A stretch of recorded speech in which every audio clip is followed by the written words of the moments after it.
자, 오늘은 마태복음 7장입니다. 마태복음 7장 하기 전에 우리가 지금 마태복음 5, 6, 7장이 왕국 헌법에 대해서 지금 이야기하고 있거든요. 우리가 마태복음 5장, 6장을 한번 간략하게 보겠습니다. 마태복음 5장 처음 한번 펴보세요. 자, 마태복음 5장에서 지금 왕국 백성의 본성에 대해서 지금 3절부터 12절까지 나오고 있는데 이 본성 9가지 중에 2가지 중요한 본성이 뭐냐면 영안에서 가난한 사람들입니다. 3절에 그죠? 영안에서 가난한 사람들. 그래서 이 천국, 왕국에 관해서 말할 때 우리가 영을 사용하고 영안에서 가난한 것이 중요하다고 말했습니다. 왜냐하면 주님께서 이제 생명 주시는 영으로 우리의 영안에 들어가 계시기 때문에 우리는 영을 사용해서 주님을 우리의 양식으로 취해서 우리가 배불러야 됩니다. 주님으로 인해서. 그 다음에 그 8절에 마음이 순수한 사람들. 이 순수하다는 것은 목표가 하나라 그랬죠.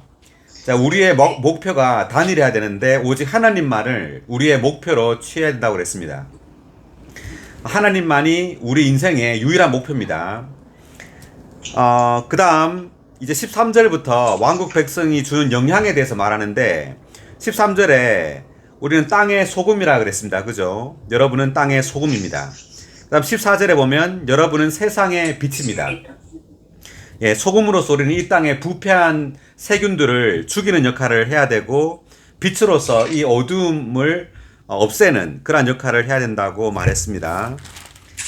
그 다음에 17절부터는 그 율법에 대해서 왕국 백성의 의에 대해서 나옵니다. 20절을 다 같이 한번 읽어볼까요? 20절. 내가 여러분에게 말합니다. 여러분의 의가 율법학자들과 바리새인들의 의보다 뛰어나지 않으면 결코 천국에 들어가지 못할 것입니다. 그래서 이 의는 생명의 의라고 했습니다. 우리 안에 그리스도께서 의로 그 생명으로 우리 안에 거하고 계시죠. 그래서 우리는 이 생명을 접촉함으로 그리스도를 의로서 살아내야 됩니다. 그럴 때 문자의 의보다 더 뛰어난 의를 살아낼 수 있다고 말했죠. 구약에서는 살인하지 말라고 했지만 신약은 뭐죠? 화를 내면 안 되죠. 예, 이것은 어떤 동기를 다룹니다. 마음의 동기. 그래서 신약의 요구가 훨씬 더 높다 그랬습니다. 왜냐하면 동기를 다루기 때문에. 그 다음에 27절에 보면 간음하지 마라. 이것이 십계명 7번째 계명인데 신약은 뭐죠? 예, 음욕을 품고 여자를 보는 사람마다 이미 마음속으로 간음한 것입니다. 그래서 이 죄의 동기를 없애야 된단 말이죠. 죄의 동기를. 이렇게 하기 위해서 우리는 우리 안에 있는 그 거룩한 생명, 이 거룩한 생명을 접촉함으로 이러한 죄의 동기를 없앨 수 있습니다. 그래서 신약의 율법은, 신약의 법은 훨씬 더 높다고 말했습니다. 이 훨씬 더 높은 요구를 이루는 길은 훨씬 더 높은 생명만이 이 그 요구를 이룰 수 있습니다. 그래서 우리 안에 들어오는 생명은 훨씬 높은 생명이에요. 하나님의 생명입니다. 거룩한 생명. 이 생명을 접촉하고 누릴 때만이 우리 마음에 있는 동기까지 없앨 수 있습니다. 자, 그 다음에 48절을 마지막 5장 마지막 절을 다 같이 읽어볼까요? 그러므로 여러분의 하늘의 아버지께서 온전하신 것 같이 여러분도 온전하게 되십시오. 네, 하늘의 아버지께서 온전한 것처럼 여러분도 온전하게 되십시오. 이것은 아버지께서 온전한 것처럼 자녀들 또한 온전할 수 있다는 말이죠. 왜냐하면 자녀도 그 아버지의 생명을 가지고 있기 때문에, 그 아버지의 온전한 생명, 거룩한 생명을 가지고 있기 때문에 자녀들 또한 온전하게 될 수 있다는 것을 계시하고 있습니다. 그 다음 6장을 보겠습니다. 6장에 보면 그 왕국 백성의 의로운 행실에 대해서 말하는데 1절을 한번 다 같이 읽어볼까요? 6장 1절. 사람들에게 보이기 위해 그들 앞에서 여러분의 행동을 위한 기록을 하십시오. 그렇지 받으면 하늘에 계신 여러분의 아버지 앞에서 보상을 받지 못합니다. 네, 여기서 사람들에게 보이기 위해, 즉 사람의 영광을 구하기 위해서 우리의 의를 행하지 말아야 된다고 말하는데, 이때 6장에서 말하는 의는 세 가지입니다. 이때 의는 구제하는 거, 그리고 기도하는 거, 그 다음에 금식하는 거. 이 세 가지 문제에 있어서 우리는 은밀하게 해야 된다는 것을 말하는 거죠. 예, 사람들에게 보여주려고 이런 걸 하지 말라는 겁니다. 첫 번째가 이제 2절에 구제할 때 나오는데, 구제할 때 오른손에 하는 것을 왼손이 모르게 해야 되고, 그 다음에 5절은 기도할 때 나오는데, 이것은 골방에 들어가서 문을 닫고 기도해야 된다고 말하고요. 그 다음에 16절에 금식할 때 침울한 얼굴로 하지 말라는 거죠. 그래서 얼굴을 흉하게 하지 말고 머리에 기름을 바르고 얼굴을 씻어야 된다고 말했습니다. 은밀한 가운데 보시는 그 아버지께서 갚으실 것이다. 그래서 우리가 의를 행함에 있어서 사람들에게 보이기 위해 이런 것을 해서는 안 된다는 거죠. 그 다음 19절을 보면 왕국 백성의 재물에 관해서 말합니다. 자, 우리는 보물을 땅에 쌓아둬야 될까요? 하늘에 쌓아둬야 될까요? 하늘에. 예, 하늘에 쌓아둬야 되는데, 여기에 관해서 누가복음 16장에 보면 불의의 제물로 친구를 사귀라, 이런 말을 했었습니다. 그죠? 불의의 제물로 친구를 사귀라.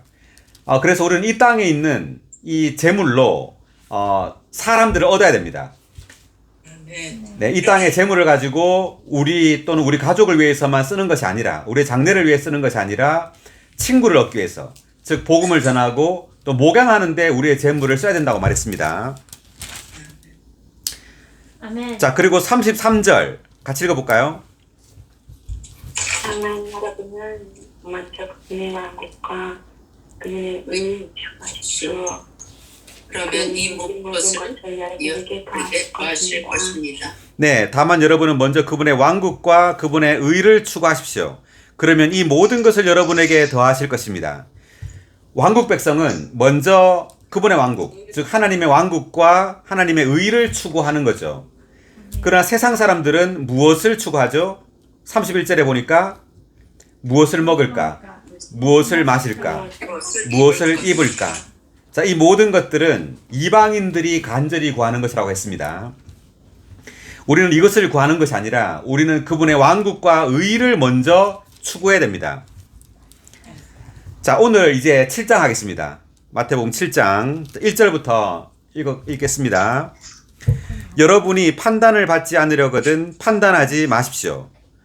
여기에서 판단을 받지 않으려거든 판단하지 마십시오, 이렇게 되어 있는데, 7장부터는 그 왕국 백성이 다른 사람들을 어떻게 대해야 하는가에 대해서 지금 계시하고 있습니다.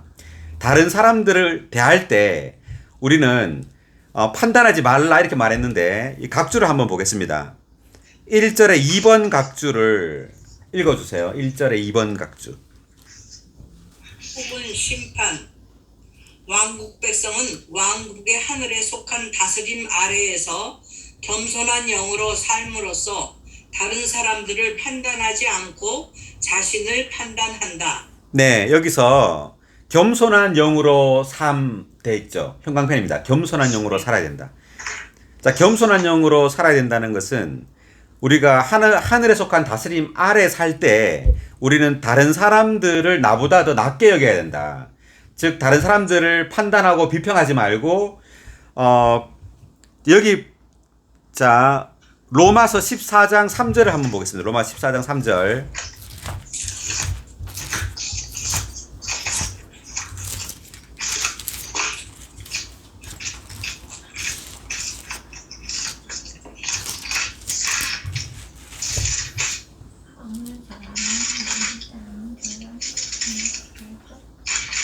먹는 사람은 먹지 않는 사람을 업신여기지 말고 먹지 않는 사람은 먹는 사람을 판단하지 마십시오. 왜냐하면 하나님께서 그를 받아들이셨기 때문입니다. 네, 아멘. 왜냐하면 하나님께서 그를 받아들이셨기 때문입니다. 아멘. 네, 우리는 어떤 믿음이 약한 사람을 받아들이고 그의 견해에 대해 판단하지 마십시오. 지금 로마 14장 1절에 이렇게 나와 있는데, 우리가 이제 다른 사람들을 생각할 때 우리가 생각하기에 그 사람의 어떤 약함이나 어떤 결함을 볼 때 우리는 판단하기 쉽잖아요. 그렇지만 그렇게 하지 말라는 거죠. 왜냐하면 하나님께서 그를 받아들이셨기 때문입니다. 아멘. 자, 다시 돌아와서 7장 2절을 읽겠습니다. 왜냐하면 여러분이 판단하는 그 판단으로 판단받을 것이며 여러분이 평가하는 그 평가로 여러분도 평가받을 것이기 때문입니다. 왜 형제의 눈 속에 있는 티는 보면서 그대의 눈 속에 있는 들보는 생각하지 못하십니까? 자, 티 형광펜, 들보 형광펜입니다.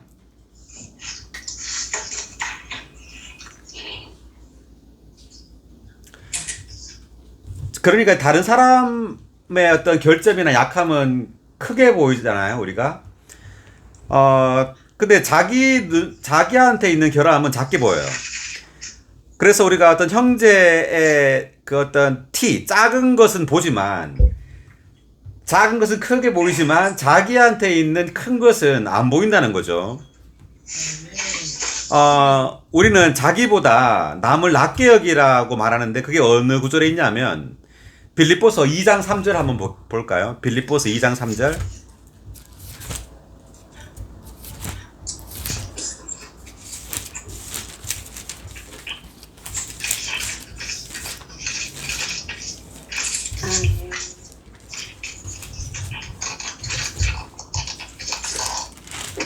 어떤 일도 이기적인 약속을 붙들고 헛된 영광을 이해하지 말며 오직 생각을 낮추어 서로 자기를 남을 낮게 여기십시오.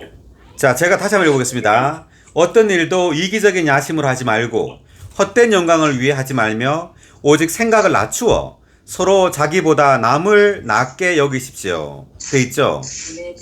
예, 생각을 낮추어서 서로 자기보다 남을 낮게 여겨야 된다. 그래서 우리가 다른 사람을 생각할 때 항상 자기보다 남을 낮게 여기는 이러한 태도를 취해야 된다는 거죠. 자, 다시 돌아와서 7장 4절을 보겠습니다.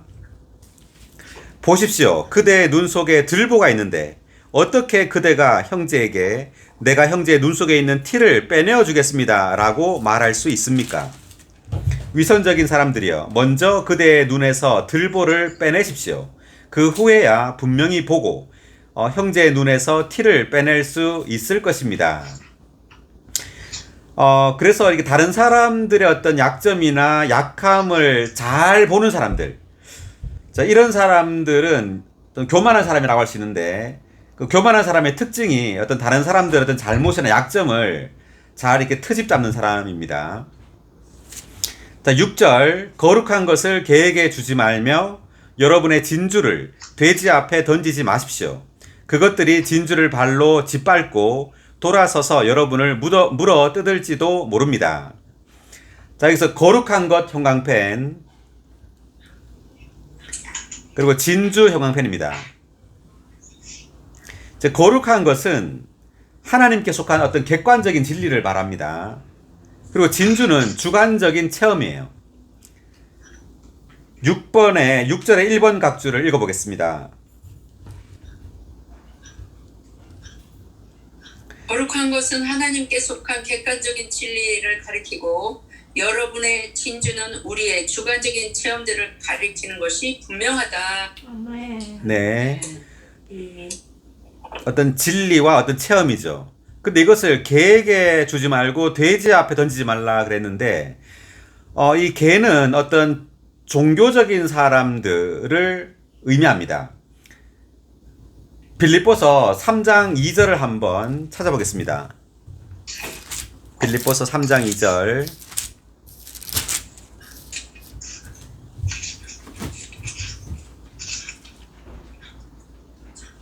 개들을 조심하고 악한 일꾼들을 조심하고 살이나 베어내는 이들을 조심하십시오. 예, 빌립보서는 바울이 썼는데, 바울은 유대교도들을 개들이라고 말했습니다. 아주 지금 폄하해서 말하고 있죠. 그래서 바울은 유대교도들을 개들이라고 말해요. 이때 개들은, 밑에 각주를 보니까 개들은 유대교도들을 가리킨다. 본성에서 그들은 더러운 개들이고 행위로는 악한 일꾼들이며 종교적으로는 살이나 베어내는 이들 곧 수치스러운 사람들이다. 이렇게 되어 있거든요. 그래서 마태복음 지금 7장 6절에 나오는 이 개는 종교적인 어떤 사람들을 말하는데, 종교적인 사람들의 어떤 특징은 생명에 속한 것들을 업신여겨요. 종교적인 사람들의 특징은 생명에 속한 것들을 업신여긴다. 그리고 돼지. 자, 돼지 앞에 던지지 말라 그랬는데, 이 돼지는 베드로후서 2장 22절을 찾아보겠습니다. 베드로후서 2장 22절.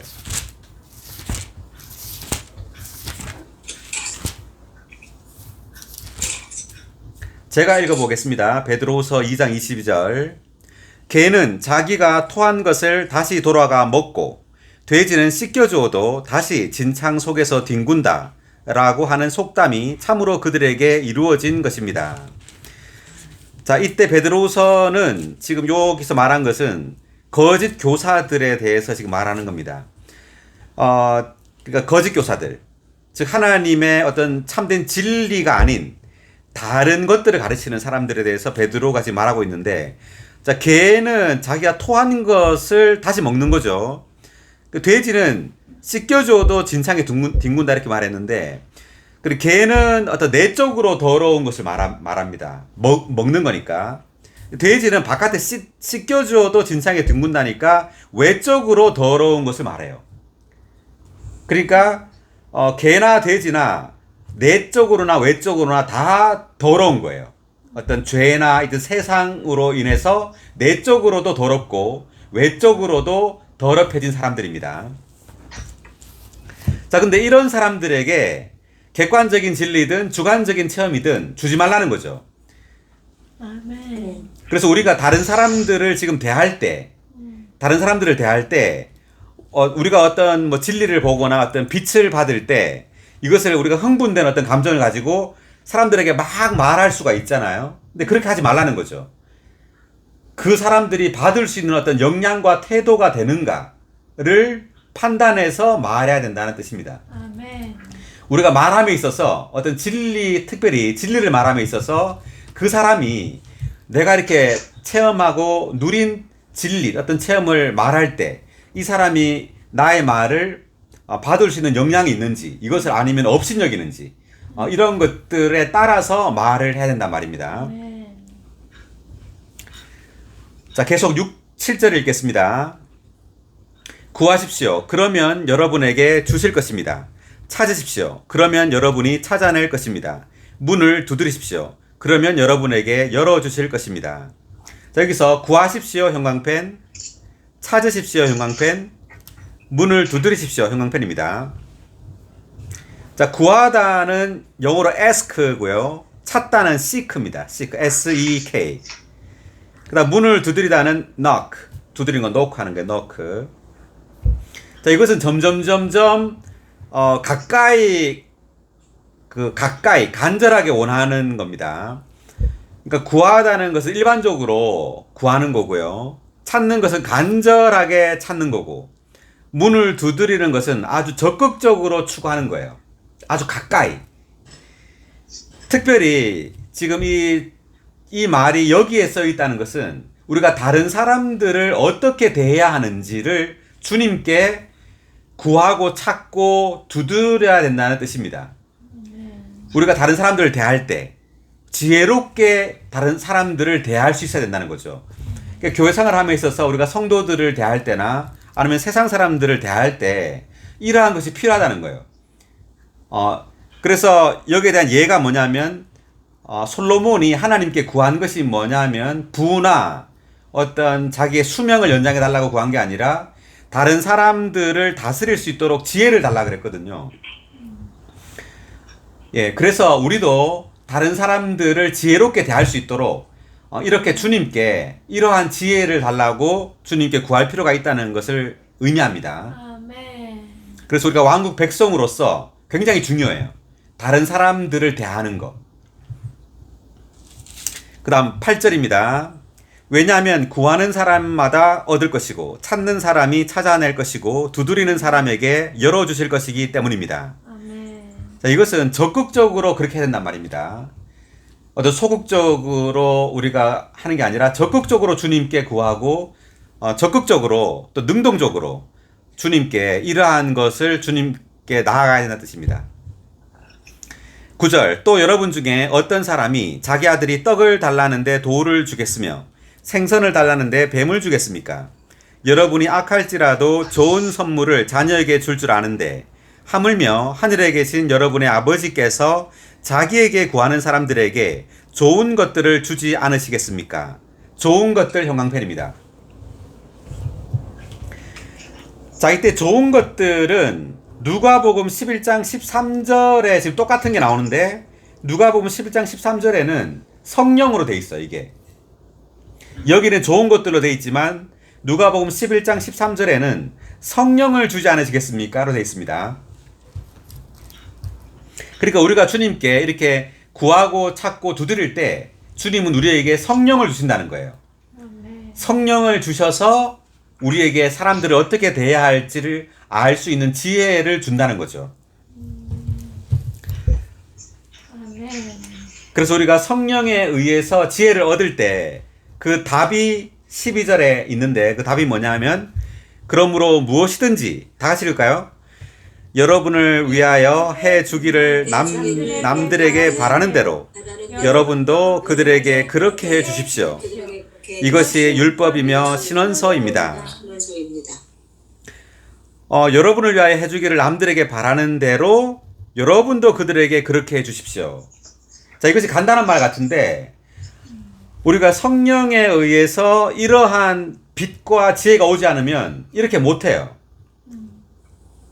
다른 사람이 나한테 해주기를 바라는 대로 나도 그렇게 해주는 것이 쉽다고 생각하지만 실제 상황은 그렇지가 않아요. 우리가 성령으로 충만하고 주님으로 적셔질 때만 그렇게 할 수 있어요. 아멘.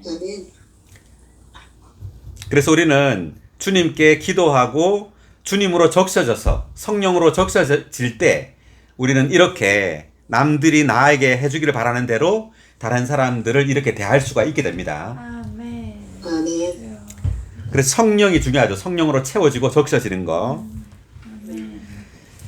자, 그 다음 13절을 읽겠습니다. 13절은 이제 어떤 결론의 말이라고 할 수 있어요. 13절부터 끝까지는 지금 왕국 백성의 본성부터 해가지고 5장부터 해서 지금까지 지금 7장 12절까지의 왕국 백성의 어떤 행함이나 의라든지 이러한 다른 사람을 대하는 원칙이라든지 이러한 것에 대한 결론의 말이라고 할 수 있습니다. 13절부터는. 자, 13절입니다. 좁은 문을 통해 들어가십시오. 파멸로 이끄는 문은 넓고 그 길이 널찍하여 그리로 들어가는 사람이 많으며. 자, 좁은 문을 통해 들어가십시오. 형광펜입니다. 자, 이 말은 지금 마태복음 5장부터 해서 지금까지 한 이 말씀대로 해야 된다는 뜻이에요. 자, 이것이 좁은 문이에요. 마태복음 5장에 나오는 그 왕국 백성들, 그 본성 있죠? 그 9가지. 영안에서 가난한 사람들을 복이 있습니다. 뭐 마음이 순수한 사람들. 이러한 본성을 따라서 행해야 된다는 뜻입니다. 이게 좁은 문이에요. 자, 그 다음 14절. 생명으로 이끄는 문은 좁고 그 길이 비좁아 찾는 사람이 적습니다. 자, 생명으로 이끄는 문 형광펜입니다. 마태복음 지금 5장 왕국 백성의 본성부터 해서 뭐 재물을 다루는 거, 또 그 생명의 의로운 행실, 이 모든 것이 다 생명으로 이끄는 문입니다. 자, 이러한 왕국 백성의 본성과 이러한 행실, 이러한 것을 따라서 사는 것이 바로 생명으로 가는 길이에요. 아멘. 그래서 그 길이 비좁아 찾는 사람이 적습니다. 자, 이러한 본성과 이러한 행실을 따라서 사는 사람이 적다는 거죠. 아멘. 자, 15절 읽겠습니다. 거짓 신원자들을 경계하십시오. 그들은 양의 옷을 입고 여러분에게 나오지만 속은 탐욕스런 이리들입니다. 여러분은 그들의 열매로 그들을 알게 될 것입니다. 가시나무에서 포도를, 엉겅퀴 에서 무화과를 따겠습니까? 자, 16절에 열매 형광펜입니다. 열매. 그들의 열매로 그들을 안다. 다시 말하면 그들의 표현으로 안다는 거죠. 그들이 바깥으로 어떤 말을 하든 그들의 어떤 말과 행위로 알 수 있다는 거예요. 아멘. 17절 이와 같이 좋은 나무마다 좋은 열매를 맺고 나쁜 나무는 나쁜 열매를 맺습니다. 좋은 나무가 나쁜 열매를 맺을 수 없고 나쁜 나무가 좋은 열매를 맺을 수 없습니다. 좋은 열매를 맺지 않는 나무마다 찍혀서 불 속으로 던져집니다. 그러므로 그들의 열매로 그들을 알게 될 것입니다. 아멘. 자, 우리는 반드시 이 왕국 백성의 본성, 즉 아버지의 신성한 생명과 본성을 따라 살아야 됩니다. 아멘. 아버지의 신성한 생명과 그 본성을 따라 살 때 우리에게 좋은 열매가 맺힐 거예요. 아멘. 우리의 모든 말과 행실에서 그 좋은 열매가 나타날 겁니다. 아멘. 자, 그 다음 21절. 자, 21절이 굉장히 중요한 구절인데 읽겠습니다. 나에게 주님 주님 하는 사람이라고 다 천국에 들어가는 것이 아니고 다만 하늘에 계신 내 아버지의 뜻을 행하는 사람이라야 들어갑니다. 자, 여기서 하늘에 계신 내 아버지의 뜻을 행하는 사람 형광펜입니다.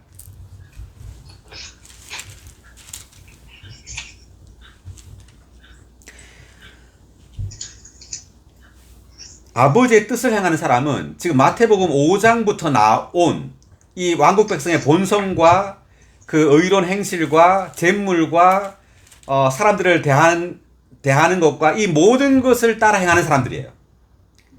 아버지의 생명과 본성을 따라 행하는 사람들이 아버지의 뜻을 따라 행하는 사람들입니다. 아멘. 그래서 다만 겉으로 주님 주님 하는 사람이라고 천국에 들어가지 못한다. 이 말은 우리가 다만 주님을 불러서 거듭났어요.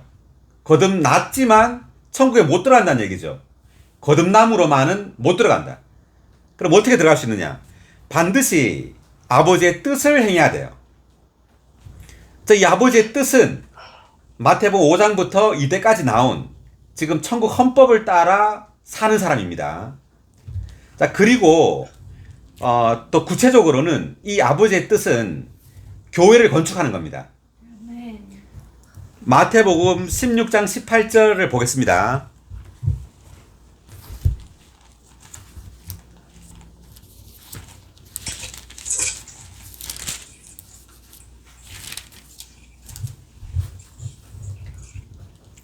마태복음 또 예. 내가 그대에게 말합니다. 그대는 베드로입니다. 내가 이 반석 위에 내 교회를 건축할 것이니 음부의 문들이 교회를 이기지 못할 것입니다. 아멘. 네, 여기서 내가 이 반석 위에 내 교회를 건축할 것이니 이것이 바로 하나님의 뜻이에요. 아버지의 뜻입니다. 교회를 건축하는 것. 자, 아버지는 오직 하나의 목적을 가지고 있어요. 하나의 뜻. 그 하나의 목적, 하나의 뜻은 뭐냐면 교회를 건축하는 겁니다. 아멘. 이 반석은 그리스도에 대한 계시입니다. 그 마태복음 16장 18절의 3번 각주를 제가 한번 읽어보겠습니다. 18절의 3번 각주. 이 반석은 그리스도를 가리킬 뿐 아니라 그리스도에 관한 이 계시, 즉 베드로가 하나님 아버지께 받은 계시를 가리킨다. 교회는 그리스도 위에 건축되고 또한 그리스도에 관한 이 계시 위에 건축된다.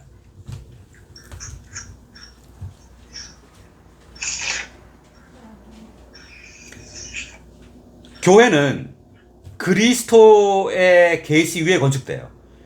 우리가 그리스도가 누구이신지를 아는 것이 교회를 건축하는 길입니다.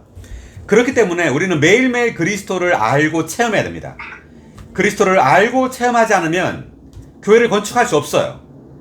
왜냐하면 교회는 그리스도에 관한 계시 위에 건축되기 때문에. 그래서 다시 마태복음 7장 21절로 돌아와서 지금 주님께서 아버지의 뜻을 행하는 사람이라 들어갑니다 이렇게 말했잖아요. 이 아버지의 뜻, 그러니까 마태복음 우리가 했었던 6장 10절에 보면 그 주기도문 있죠. 주님께서 기도를 가르쳐 주신 기도에 보면 왕국이 오게 하시며 뜻이 하늘에서 이루어진 것 같이 땅에서도 이루어지도록 하십시오. 그래서 뜻이 땅에서 이루어지는 것, 이것이 바로 하나님의 갈망입니다. 자, 많은 사람들은 주님을 믿고 난 다음에 하나님을 위해서 많은 일들을 해요. 복음도 전할 수 있고 또 어떤 많은 능력의 일을 행할 수 있죠. 그렇지만 이것이 아버지의 뜻과 반드시 관련돼 있어야 됩니다. 즉 교회의 건축과 반드시 관련돼 있어야 돼요. 그럼 교회 건축은 뭐냐면은 반드시 그리스도에 대한 그 계시, 그리스도로 건축이 돼요. 아멘. 자, 22절을 읽겠습니다. 그날에 많은 사람이 나에게 주님, 주님, 우리가 주님의 이름으로 예언하였으며 주님의 이름으로 귀신들을 쫓아냈으며 주님의 이름으로 많은 능력의 일을 행하지 않았습니까? 라고 할 것이지만 그때 내가 그들에게 선언할 것입니다. 나는 여러분을 도무지 알지 못합니다. 불법을 행하는 사람들이여 나에게서 떠나가십시오. 자, 여기서 22절에 예언하였음 할 때 예언 형광펜, 그리고 귀신들을 쫓아냈다 할 때 귀신들 형광펜, 많은 능력의 일 형광펜입니다. 그리고 23절에 나는 여러분을 도무지 알지 못합니다. 형광펜. 그리고 불법을 행하는 사람들이여 형광펜입니다. 자, 그날에, 자, 이때 그날에는 언제를 말하느냐면 주님께서 오시는 날입니다. 심판의 날입니다. 그 각주를 보니까 그날이란 그리스도의 심판대가 있게 될 날을 가리킨다. 주님께서 오시면 우리를 심판하시겠죠. 그때 많은 사람이 이렇게 말한다는 겁니다. 주님, 주님, 우리가 주님의 이름으로 예언도 하고 귀신도 쫓아내고 많은 능력의 일을 행하지 않았습니까? 라고 주님께 말한다는 거죠. 그렇기 때문에 이 사람들은 불신자가 아닙니다. 믿는 이들이에요. 믿는 이들이 주님의 이름으로 이런저런 일을 했습니다. 그런데 주님은 23절에 뭐라고 말하냐면 나는 여러분을 도무지 알지 못한다고 말합니다. 자, 이때 알지 못한다는 것은 이들이 거듭났음에도 불구하고 그들의 그 일을 인정하지 않는단 말이에요. 그들의 이런 많은 예언, 귀신들 쫓아내고 이런 능력의 일을 인정하지 않는단 말입니다. 왜 인정하지 않느냐? 이것은 아버지의 뜻이 아니기 때문이에요. 아멘. 외적인 이런 많은 일들은 아버지의 뜻이 아니에요. 즉 교회 건축과 관련이 없어요. 그러므로 우리가 하는 모든 일은 교회 건축과 관련돼 있어야 됩니다. 다시 말하면, 직접적으로 말하자면 교회는 그리스도로 건축돼요. 우리가 다른 이들에게 생명이신 그리스도를 공급하지 않는다면 그 일은 전부 불법입니다. 아멘. 다 불법이에요. 우리가 그리스도를 공급하지 않은, 즉 생명을 다른 이들에게 공급하지 않은 모든 일은 다 불법입니다. 아멘. 심지어 그런 일로 해서 귀신들이 쫓겨나갔다 할지라도, 많은 능력의 일을 했다 할지라도 불법이에요. 아멘. 왜? 생명과 관련이 없기 때문에. 그리스도의 생명과 관련이 없기 때문에 불법이에요. 하나님은 오직 한 가지를 관심하시는 거죠. 그 한 가지는 교회를 건축하는 겁니다. 그분의 생명으로 교회를 건축하는 것이 바로 아버지의 뜻입니다. 아멘. 자, 24절을 읽겠습니다. 그러므로 누구든지 나의 이 말을 듣고 실행하는 사람은 자기 집을 반석 위에 건축한 현명한 사람과 같습니다. 반석 위에 건축한 현명한 사람 형광펜입니다.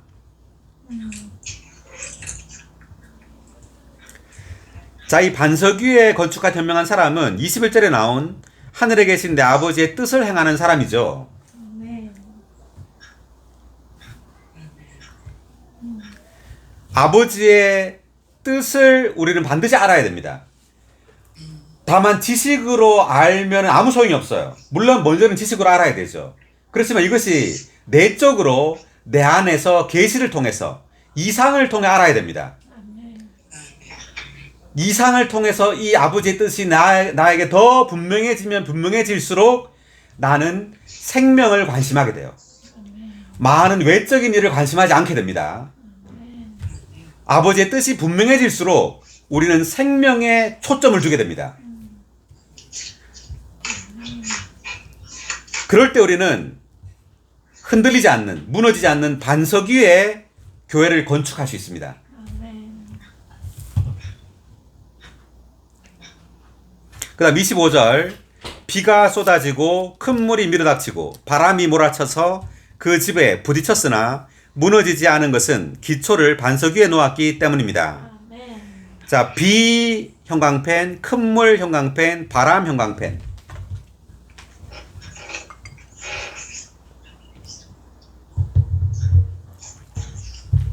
(25절에) 1번 각주를 한번 읽어보겠습니다.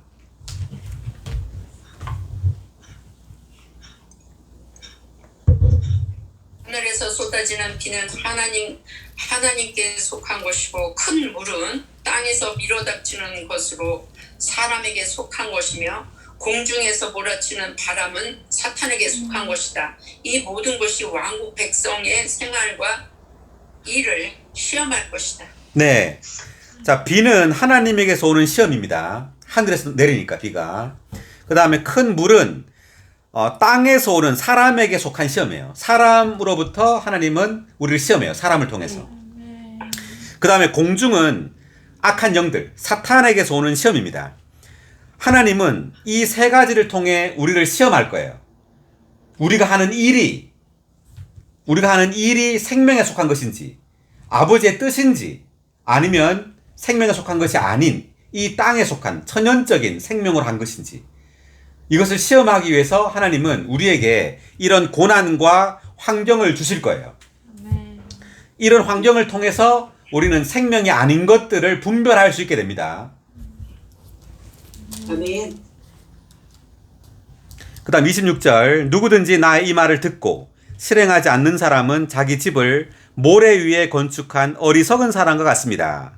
자, 모래 위에 건축한 어리석은 사람 형광펜입니다. 자, 이때 모래 위에 건축했다. 이것은 아버지의 뜻을 행한 사람이 아니에요. 이것은 자신의 인간적인 어떤 관념, 천연적인 방법으로 교회를 건축하려고 하는 겁니다. 아멘. 자신의 어떤 능력으로 외적인 많은 일을 하는 거예요. 교회 안에서. 이것은 전부 다 무너질 겁니다. 아멘. 왜냐하면 사람에게 속한 것이기 때문에. 그래서 외적으로 많은 사람이 칭찬하고 많은 사람이 우리를 영광스럽게 한다 하더라도 그것은 다 무너지는 거예요. 아무 소용이 없습니다. 아멘. 오직 하나님께 인정받아야 돼요. 아멘. 자, 여기서 우리가 고린도전서 3장을 보겠습니다. 3장 12절.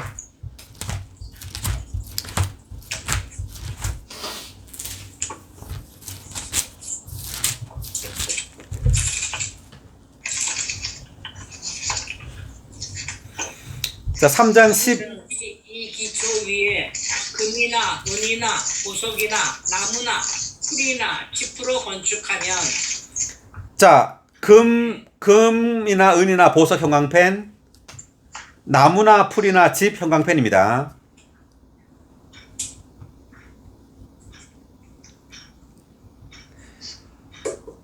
자, 여기 보니까 그 12절의 3번 각주를 한번 읽어 보시겠습니다. 12절의 3번 각주.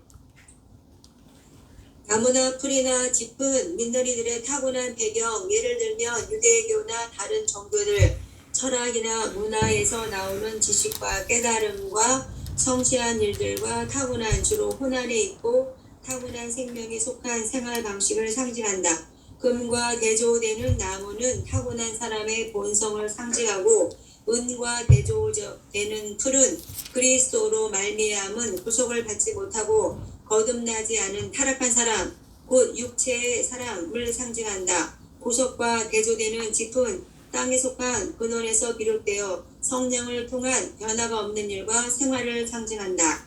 가치 없는 이 모든 재료들은 민너리들의 타고난 사람에게서 산출된 것과 그들의 배경에서 얻는 것들을 합해 놓은 것이다. 하나님의 경륜 안에서 이러한 재료들은 불타 버리기에만 알맞다. 아멘. 네. 그러니까 나무, 풀, 짚은 전부 가치가 없다는 거죠. 자, 전부 다 어떤 사람에게서 또는 육체에게서 나온 겁니다. 그래서 로마서는 육체로는 하나님을 기쁘시게 할 수 없다 그러죠. 우리가 육체로 하는 그 모든 것들이 하나님을 위한 것이라 할지라도 다 가치가 없는 거예요. 아멘. 자, 오로지 금과 은과 보석만이 가치가 있는데, 금과 은과 보석은 뭐냐면 12의 2번 각주를 한번 장모님 한번 읽어보시겠어요? 12의 2번 각주. 어디? 고린도전서 3장 12절에 2번 각주. 12절에 2번. 네. 금이나 은이나 보석은 삼일 하나님의 미덕들과 속성들을 지니신 그리스도에 대한 다양한 체험들을 상징한다. 사도들과 모든 영적인 믿는 이들은 바로 그리스도에 대한 이러한 다양한 체험들을 가지고 유일한 기초이신 그리스도 위에 교회를 건축한다. 금은 아버지의 신성한 본성과 그 신성한 본성의 모든 속성들을 상징하고, 금은 구속하시는 그리스도와 그분의 인격과 일에 속한 모든 미덕들과 속성들을 상징하며, 보석은 그 영에 변화시키는 일과 그 영의 모든 속성들을 상징한다. 자, 거기까지요. 자, 거기까지. 금은 아버지, 은은 아들 그리스도, 보석은 그 영, 성령을 상징하는 겁니다. 그래서 금과 은과 보석은 삼일 하나님의 어떤 역사예요. 삼일 하나님으로부터 나온 결과물입니다. 자, 13절을 제가 읽겠습니다. 13절. 그날에 각 사람의 일이 나타나게 될 것입니다. 그날이 그 일을 밝혀줄 것입니다. 왜냐하면 그 일이 불로 말미암아 드러나게 되기 때문입니다. 이 불이 각 사람의 일이 어떠한 종류의 것인지를 검증해 줄 것입니다. 자, 이때 그날은 바로 그리스도께서 오시는 그 심판대에서의 심판하는 날입니다. 그날에 각 사람의 일이 나타난다 그랬죠. 일.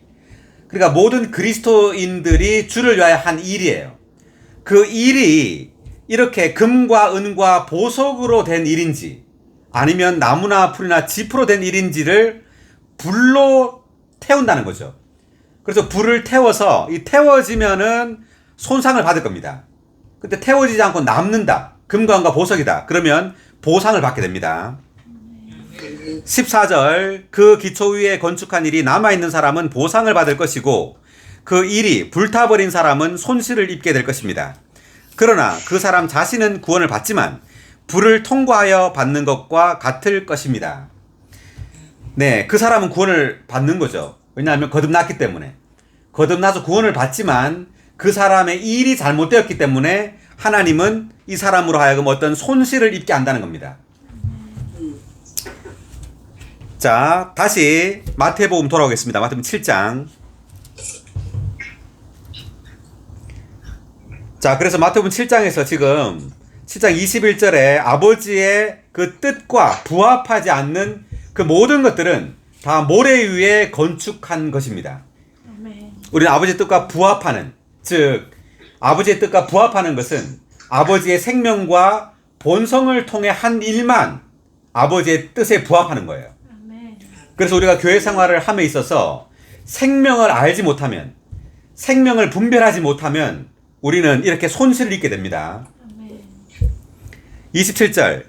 비가 쏟아지고 큰 물이 밀어닥치고 바람이 몰아쳐서 그 집에 들이치니 그 집이 무너져도 심하게 무너졌습니다.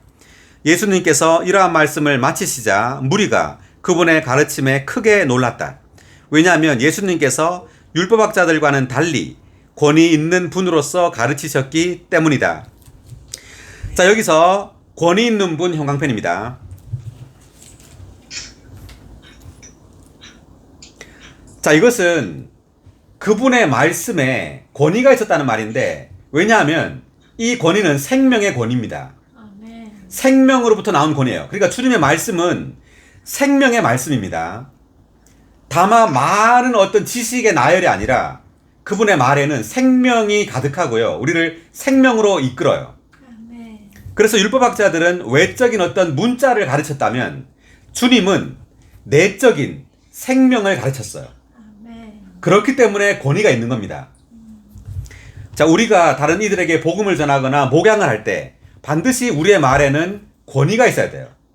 자, 이 권위는 생명으로부터 나오는 겁니다. 아멘. 그러므로 우리가 다른 이들과 교통을 하든 어떤 목양을 하든 우리의 말에는 생명의 권위가 있어야 됩니다. 아멘. 그래서 주님의 말씀은 생명의 권위로 가득했기 때문에 주님은 권위 있는 분으로서 그들에게 이제 비춰진 거죠. 아멘.